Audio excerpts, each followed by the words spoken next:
نن موږ تاسو په کورونو کې کم کار نه کوو چې لږ رانه یو 2 کاله رانه وړوکی ورور مې بلا وجه یا په یو څه وجه باندې هم رانیسو یې هغه شانتې ورورونه ورکوو هغه شانتې وهل ورکوو لکه یو جرم چې کړی لکه مرتکب د کم حد چې شوی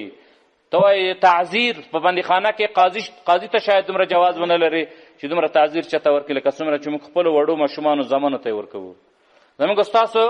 ثقافت دا جوړ شوی دی کلچر او کلتور هم دا جوړ شوی دی فلانه ماشومان بېادبه دي بېادبه دي وهي نه ځکه یې بېادبه دي دا یې خو دې ما ته لږ په لاس راکړي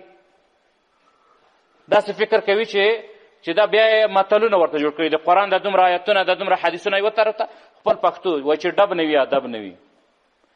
د ډبونه نه دي خوړلي د وهل نه دي خوړلي د ډنډې نه دي خوړلې عن عائشة رضي الله عنها قالت ما ضرب رسول الله صلى الله عليه وسلم شيئا قط بيده ولا امرأة ولا خادما إلا أن يجاهد في سبيل الله وما نيل منه شيء قط فينتقم من صاحبه إلا أن ينتهك شيء من محارم الله فينتقم لله عز وجل رواه مسلم عائشہ رضی اللہ تعالیٰ عنہ فرمائی ما ضرب رسول الله صلی اللہ علیہ وسلم شیئا نبی علیہ السلام ندی وهلی هیڅ شی بیده په خپل لاس سره ولا امرأة نه ښځه وهلی ده ولا خادما نه خادم وهلی دی الا ان یجاهد مگر دا چې د جهاد په میدان کې خلق وهلی دي فی سبیل الله وما نیل منه او ګستاخي نه ده شوې د هغه په حق کې او تجاوز نه دی شوی د هغه په حق کې شیئون په څه شي سره فینتقم من صاحبه دا چې نبی علیه السلام د بیا انتقام اخیستی د هغې ګستاخي کوونکي یا تجاوز کوونکي الا مگر خو انتقام اخیستی دی ان ینتهک کله چې به پامال شوې تر پښو لاندې به شو شیء من محارم الله د الله د محارمو نه د الله د حرام کړي شیانو د الله د احکامات به تر پښو لاندې شول فینتقم لله عز وجل بیا به نبی علیه السلام انتقام اخیستو د الله لپاره ورونه عظیم فواید دی په دې حدیث کې عایشه رضی الله تعالی عنها فرمایي چې نبی علیه السلام هرګز څوک نه دي وهلي په لاس باندې نبی علیه السلام هیڅ څوک په د خپل عمر کې نه دي وهلي په لاس باندې نه ښځه وهلی ده نه خادم وهلی ده مګر که څوک یې وهلي په د خپل لاس باندې هغه یې د جهاد په میدان کې وهلي دي کفار یې وهلي دي دومره عظیم صفات ورونه نبی علیه السلام په د خپل ټول عمر کې څوک نه دي وهلي د خلق وخل تاسو ګورئ نن زموږ ستاسو مجتمع د وړکتوب نه موږ تاسو ته څنګه تعلیم راکول کیږي د مکتب د دورې نه موږ تاسو ته د مدرسې دورې نه کم تعلیمات موږ تاسو ته عملا راکول کیږي زموږ په کورونو کې تاسو وګورئ په خاندانونو کې زموږ تاسو وګورئ چې خلک د مسلمانانو سره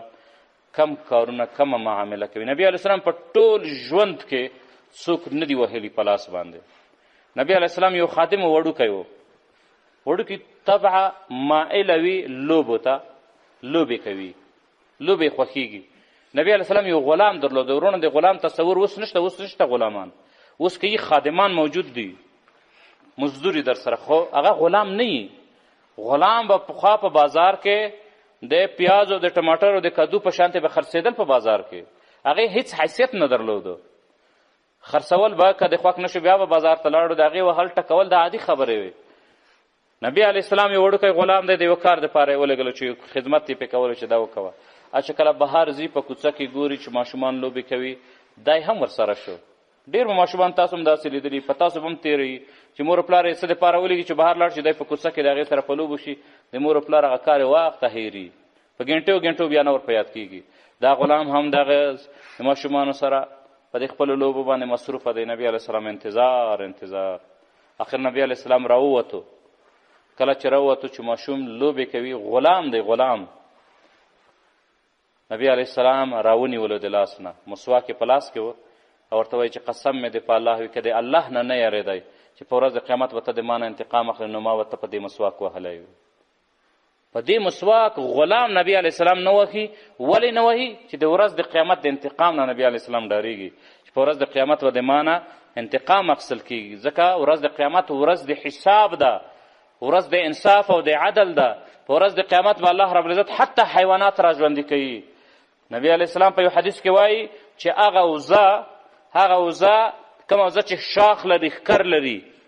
او هغه وزه چې ښکر نه لري، تاسو کتلې دي ښکرورې وزې او پسونه یو بل سره وهي. په ورځ د قیامت به دا دواړه الله را ژوندي کوي. د دې بغیر ښکرو والا ته به الله رب العزت د دې ښکرورو نه انتقام اخلي، ځکه چې په ځمکه په دنیا کې دا وهلې ده په دې خپلو ښکرو باندې. حیوان دپاره چې انتقام اخیستل کېږي، د انسان دپاره به انتقام نه اخیستل کېږي. دا چې په کلي کور کې انسانان د بعضې د تربورانو په مټو باندې چې زیات تربوران لري، قوم لري، د پښتنو په پیسه باندې میړونه زیات لري، په کلي کې په کور کې مظلوم خلک رانیزي، د هغې ماشوم وهه، د هغې سپین ږیره بېعزته کوه، د هغې که یو دهقان یې هغه وهه. د دې انتقام به الله رب العزت نه اخلي. یقینا الله رب العزت په ورځ د قیامت انتقام اخلي. نبی علیه السلام په خپل اخرني ژوند کې یوه ورځ جګ شو، منبر ته جګ شو، په منبر باندې جګ شو، عصا یې په لاس کې ده.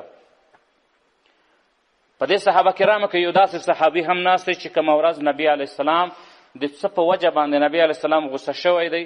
په صحابه کرامو کې یو کس ناست دی، او هغه کس نبی علیه السلام په د خپله عمسا مبارکه باندې وهلی نه دی، ټیله کړی دی، چوخ کړی دی چې هغه طرف ته شه.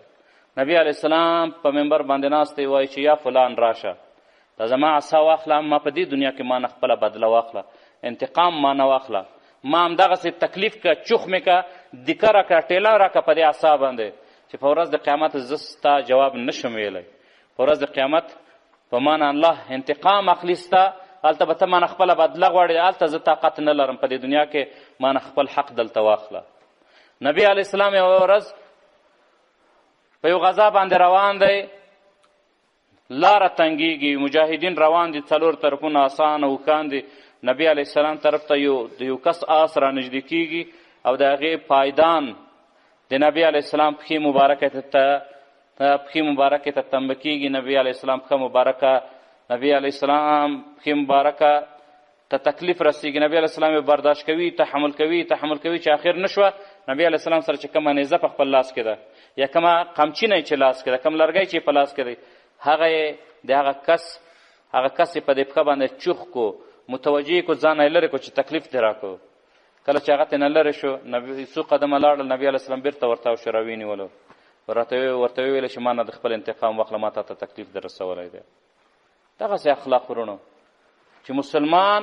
دا سوچ د انسان سره پیدا شي، د مسلمان سره پیدا شي چې دا انسانان د ما نه انتقام اخلي. نن موږ تاسو په کورونو کې کم کار نه کوو چې لږ رانه یو 2 کاله رانه وړکی ورورم وي، بلا وجه یا په یو څه وجه باندې هم رانیسو یې هغه شانتې ورونه ورکوو، هغه شانتې وهل ورکوو لکه یو جرم چې کړی، لکه مرتکب د کم حد چې شوی.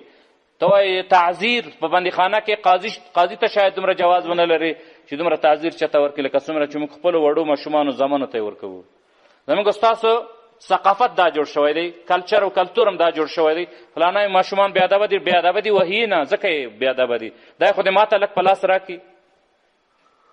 داسې فکر کوي چې دا بیا یې متلونه ورته جوړ کړي، د قرآن دا دومره آیتونه، دا دومره حدیثونه یوه طرف ته، خپل پښتو وایي چې ډب نه وي ادب نه وي، د ډبونه نه دي خوړلي، د وهل نه دي خوړلي، د ډنډې نه دي خوړلې.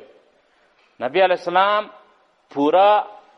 د عربو غوندې معاشره وحشیان،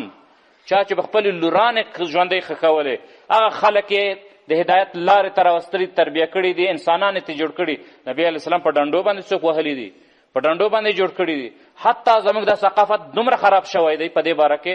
تاسو په مکتبونو کې وګورئ، په مکتبونو کې هر استاد چې کله سیمپ ته ځي دومره ډنډۍ په لاس کې نیولي، ته یې فقط